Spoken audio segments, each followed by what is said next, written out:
Hello student, हम सभी students का अपने यूट्यूब चैनल द मार्गदर्शक में स्वागत करते हैं। बच्चों, हम क्लास 12th की बायोलॉजी पढ़ रहे हैं और पिछले वीडियो लेक्चर में हमने जो है युग्मक जनन क्या होता है इसके बारे में जाना था। युग्मक कितने प्रकार के होते हैं उनके बारे में जाना था। आज हम लोग उसी चैप्टर को, फर्स्ट चैप्टर को ही कंटिन्यू कर रहे हैं और आज हम पढ़ने वाले हैं जीवों में लैंगिकता। कहने का मतलब जो युग्मक बनते हैं वो जो है किन किन जीवों में कैसे कैसे जो है बनते हैं, इसको तो मान लीजिए जान ही लिया था। अब हम जानते हैं कि जीवों में लैंगिकता यानी कि जंतुओं में क्या होती है, पौधों में क्या होती है, इसके बारे में जानेंगे। तो स्टूडेंट, सबसे पहले हम देखने वाले हैं जीवों में लैंगिकता जंतुओं में। एक लिंगी जीव। एक लिंगी जीव वे जीव होते हैं जिनमें केवल एक लैंगिक अंग उपस्थित होते हैं। केवल एक जो है लैंगिक अंग उपस्थित होते हैं, चाहे वो नर जननांग उपस्थित हो चाहे मादा जननांग उपस्थित हो। ऐसे जीवधारियों को एक लिंगी जीव कहते हैं, जैसे मनुष्य है और कॉकरोच। तिलचट्टा, आप सभी लोगों ने तिलचट्टा का नाम सुना होगा। और यूनिसेक्सुअल, इंग्लिश में क्या बोलते हैं बच्चों? यूनिसेक्सुअल। कहने का मतलब वे जीव जिनमें केवल एक लैंगिक अंग उपस्थित होते हैं उनको एक लिंगी जीव कहते हैं। मनुष्य और कॉकरोच इसका बेहतरीन एग्जाम्पल है। दूसरा, द्विलिंगी यानी कि बाइसेक्सुअल।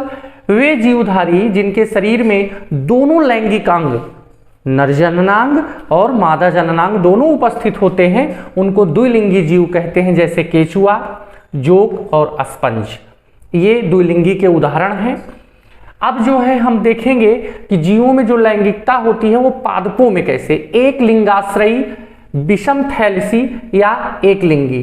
कहने का मतलब कि वे पादप जिनमें केवल एक लैंगिक अंग, मतलब चाहे पुंकेसर उपस्थित हो और चाहे स्त्री केसर, पुंकेसर और स्त्री केसर दोनों में से कोई एक लैंगिक अंग उपस्थित है, तो ऐसे जीव को जो है क्या कहते हैं? एक लिंगाश्रयी विषम थैलेसी। थैलेसी का मतलब जो होता है बॉडी से है। थैलस का मतलब क्या होता है? शरीर, बॉडी। तो कहने का मतलब कि एक ही शरीर में केवल एक लैंगिक अंग, चाहे पुंकेसर और चाहे स्त्री केसर, दोनों में से कोई एक उपलब्ध हो, तो इस प्रकार के पादप को हम क्या कहते हैं? एक लिंगाश्रयी या विषम थैलेसी। पपीता, खजूर, मार्केंसिया इसके जो है एग्जाम्पल हैं। फिर उभयलिंगाश्रयी मतलब कि द्विलिंगी या इसे समथैलेसी कहते हैं। थैलेसी का मतलब आप बच्चे समझ चुके हैं। इसका एग्जाम्पल है कारा, शैवाल है, ये सभी लोग जानते हैं। शकरकंद है, कुकुरबिटा। कुकुरबिटा एक कुल का नाम है बच्चे, इसके अंदर है लौकी, कद्दू, ये सब पादप आते हैं। इनको क्या कहा जाता है? कुकुरबिटा कहा जाता है। दूसरा है, अगला तीसरा है नारियल। तो ये जो है किसके एग्जाम्पल हैं बच्चों? ये द्विलिंगी पादप के एग्जाम्पल हैं, जिन्हें समथैलेसी या उभयलिंगाश्रयी भी बोलते हैं। अब जो है जो नेक्स्ट टॉपिक है वो हम पढ़ेंगे कि युग्मक संरचना के दौरान, मतलब युग्मक निर्माण के दौरान कोशिका विभाजन कैसे होता है। तो आप सब जानते हैं कि जो कवक होते हैं, जो थैलोफाइटा होते हैं, जो ब्रायोफाइटा होते हैं, इनमें जो है जो युग्मक होते हैं, इनकी कोशिकाओं में जो युग्मक बनते हैं वो अगुणित होते हैं। और टेरिडोफाइटा, आवृतबीजी, जिम्नोस्पर्म, एंजियोस्पर्म और एनिमल में जो युग्मक बनते हैं इनकी कोशिकाओं में, ये द्विगुणित होते हैं। अब समझिए, कोशिका विभाजन दो प्रकार से होता है, समसूत्री कोशिका विभाजन, अर्धसूत्री कोशिका विभाजन। इसको जो है इंग्लिश में मिटोसिस कहते हैं, इसको मियोसिस कहते हैं।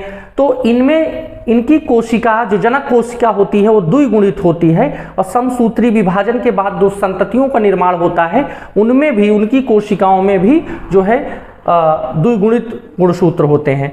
अर्धसूत्री विभाजन, अर्धसूत्री विभाजन की जो जनक कोशिका होती है उसमें 2n क्रोमोसोम यानी कि ये भी द्विगुणित होते हैं। और जब विभाजन होता है तो इसमें 4 कोशिकाओं का निर्माण होता है और प्रत्येक कोशिका क्या होती है?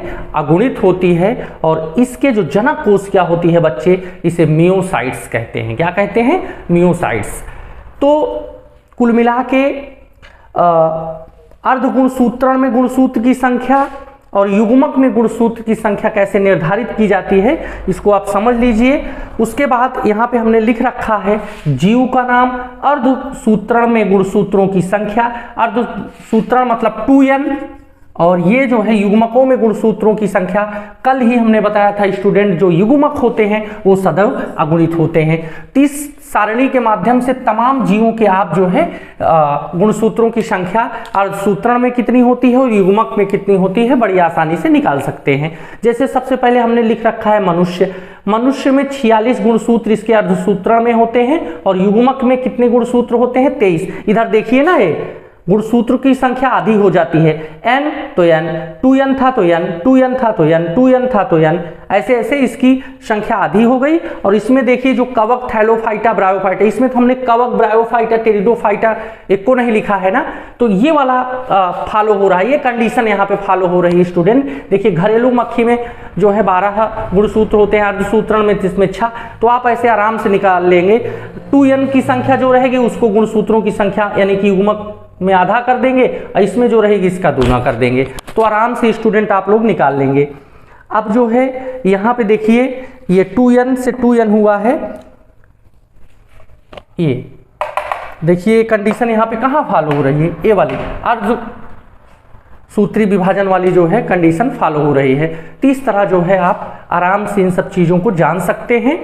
और एक लिंगी, द्विलिंगी, ये भी परीक्षा में पूछा जाता है। उभयलिंगाश्रयी पादप की, इसमें एग्जाम्पल्स ज़्यादा पूछे जाते हैं।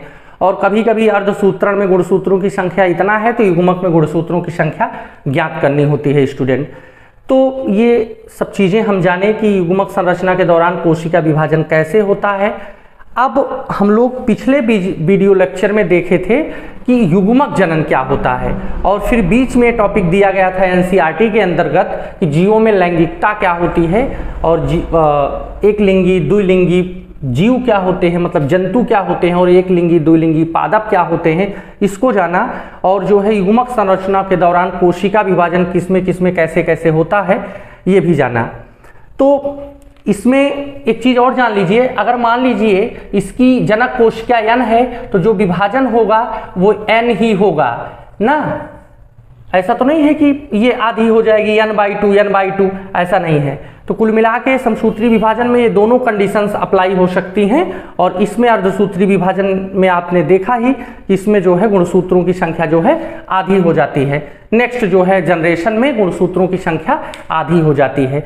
तो कुल मिला के जीवों में लैंगिकता और युग्मक संरचनाओं के दौरान जो कोशिका विभाजन होता है इसको हम लोगों ने देख लिया। अब जो है हम उस दिन पढ़ रहे थे कि सबसे पहले क्या होता है, निषेचन पूर्व घटना, फिर निषेचन पश्च घटना। जीवन अवध मतलब जो जीवन अवध की जो घटनाएं हैं जीवों में, उसमें जो है पहले निषेचन पूर्व, फिर निषेचन पश्च। और निषेचन पूर्व घटना में हम लोग युग्मक जनन और युग्मक स्थानांतरण देखे थे, जिनमें हम युग्मक जनन पढ़ लिए हैं, गैमेटोजेनेसिस पढ़ लिए हैं स्टूडेंट। अब हमको पढ़ना है युग्मक स्थानांतरण, कि युग्मकों का स्थानांतरण जो है कैसे होता है।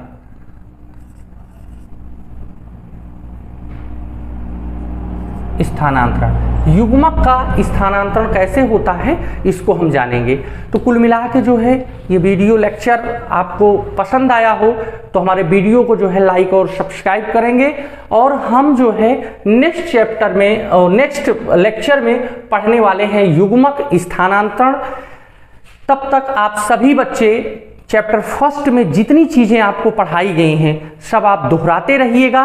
और ये जो कॉलम है, ये जो फ्लो चार्ट बना हुआ है, ये आपके एनसीईआरटी में दिया गया है। और भी सारे जीवों के गुणसूत्रों को पता लगाने के लिए उसमें दिया गया है। आप उस सारणी को भर लेंगे, कोई दिक्कत होगी तो अवश्य हमसे जो है उसको शेयर करेंगे। आप सब मस्ती के साथ बायोलॉजी पढ़ते रहिए। तब तक के लिए सभी बच्चों को नमस्कार, गुड बाय, थैंक यू।